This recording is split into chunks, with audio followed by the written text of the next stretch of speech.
Simple version of all the personalities. I had to explain it really quickly to somebody without getting into all the weird depth. All right, here we go. The ENFJs are the lovable visionaries. Very lovable. Want you involved in their vision. Very good at gathering people for their cause. Make great managers, directors, and princesses. I've literally met all three. Don't forget I'm from the film world.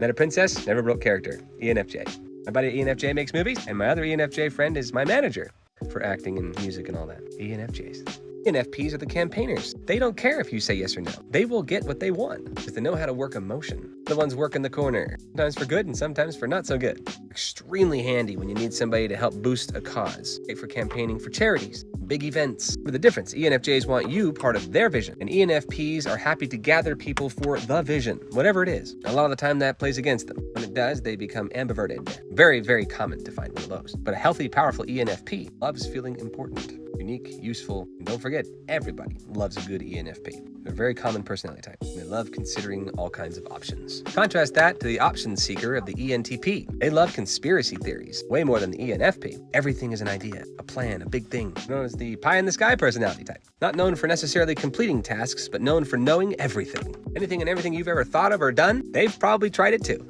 ENTPs have no limits and no social bubble. They will come right up to you. Very easy. The most obvious personality type, I think. No boundaries and no limits. Can be quite inspiring, actually. ENTJs. Generals. The admirals. The emperors. They kind of look like this. Their chin is usually like 3 inches higher than everybody else. Because they know what's going on and they're bored. So what do? They just run everything. And then they go golfing and vacation all the time. And they write that off on their taxes. They do the general necessary things, and then they go adventure. Don't forget their subconscious is the ISFP. It's literally every letter flipped. The ISFPs are the granola adventurers. If you got a man bun, you're probably ISFP. A lot of lead singers are ISFP. What's strange is that when you actually talk to them, you'll notice that they're introverts. They're quiet and reserved and highly aware of who's around them. If you're part of the ISFP circle, that's a very, very small circle. Contrast that to the ESFP, which is me. Like, we're the extroverted version of what I just explained to you. Also lead singers and front people. On stage, actors. We don't hide and bottle up our talents like the ISFPs do. There's no limits. ESFPs are known for being almost annoyingly talented, and that's a double-edged sword a lot of the time. Don't forget the SFP types can be quite flighty, avoiding confrontation, easily thrown off and easily depressed. Just give us a compliment and we're back in business. Typically seek for a companion who's very close to guide us. A perfect example is probably Peter Pan and Tinkerbell.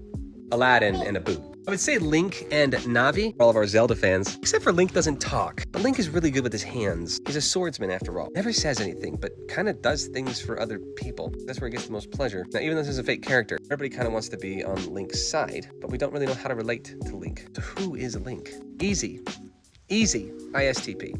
Now, this is the cool version of ISTP. I've tried to compliment ISTPs before because they are very cool, but they don't even care what you have to think of them, what you have to say about them. They just do their thing. Then again, because he doesn't talk and he's not a real character, he could be any personality type. ISFJ for all we know, because he's a defender. But you know what? That's my next one. The ISFJs are the knights. They are noble, and they will always fulfill their duties. ISFJs are the emotional tanks. They can handle anything you throw at them. Typical occupations that they go for are therapist or nurse. They handle the emergency rooms like nobody's business. ISFJs are phenomenal doctors. Knights of the round or square at whatever table.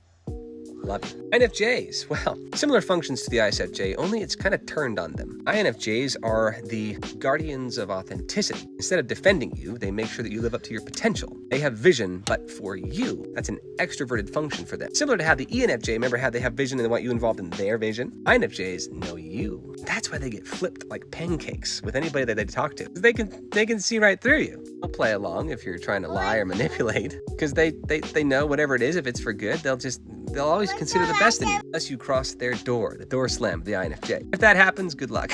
You're gone. Annoyingly enough, INFJs think too good about some people who, to other people, are obviously not in their best interest. INFJs will give them that benefit of the doubt. They can see their potential where others can't. So INFJs get stepped on like a bug. But a lot of them just don't get in the way anymore. Or they become extremely rare, but very powerful leaders. Probably the best of the best if they're in that position. A lot of people consider Jesus to be INFJ, for example, but that's a whole different conversation. People also say Hitler. I made a video about that, but I beg to differ. If you want a video on that, I'd be happy to make one. Speaking of INTJs, let's talk about them. INTJs are, well, this is an INTJ. They don't show emotion in their face, as I've said in many a video. They have a very unique power. That is the ability to be locked in long-term on a massive vision for their self. Their visionary ability is for them. If you are involved in their vision, awesome.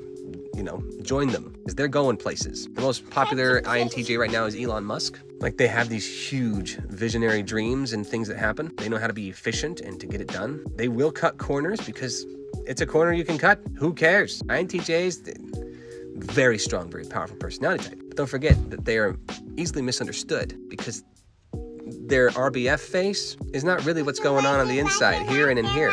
They're not robots. They just bottle up everything, and they are living their vision. They had a plan for their life when they were 2 years old.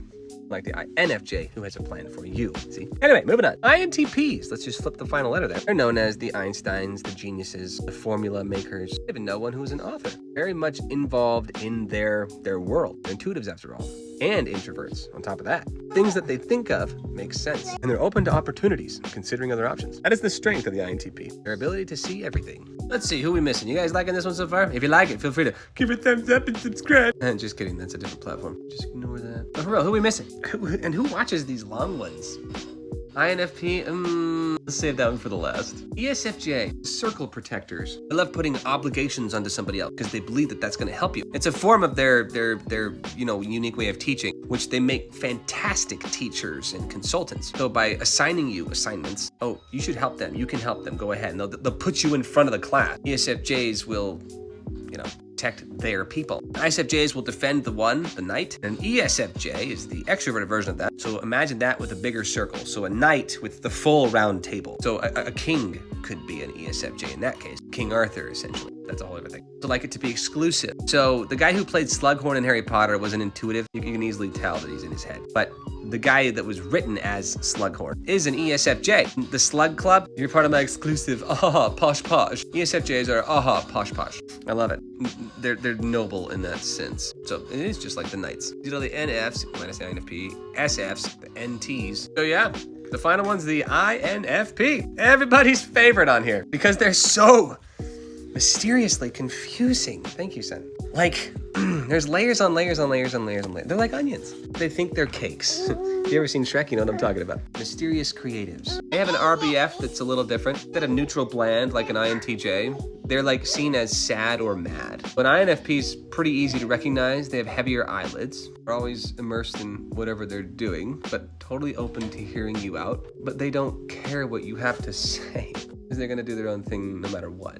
They, for an employer standpoint, are the most frustrating employee. That's why I think that they're better off as independent contractors. Like, they make better creatives of some kind. They should be doing their own thing because they're not gonna follow rules. They're not gonna be on time. That's not where their power is. If they're quiet, if they're kind of dodo-like, or at least if they focused on other functions, they could be extremely, this one's tough because they're also emotional and open. This is why they're the last, because they're the most complicated. They'll always have something to say. They'll always share their opinion, and they have many different opinions. But that can change any second. So they're very much the most liquid of all the personality types. The J counterpart, the INFJ, they know they are solid on authenticity. INFPs are like, well, I can see that perspective, I can see that perspective, and to them, everything can be authentic because they're FI dominant. But that secondary function in NE, the ability to consider anything and everything, they are going to be like a balloon in a windstorm.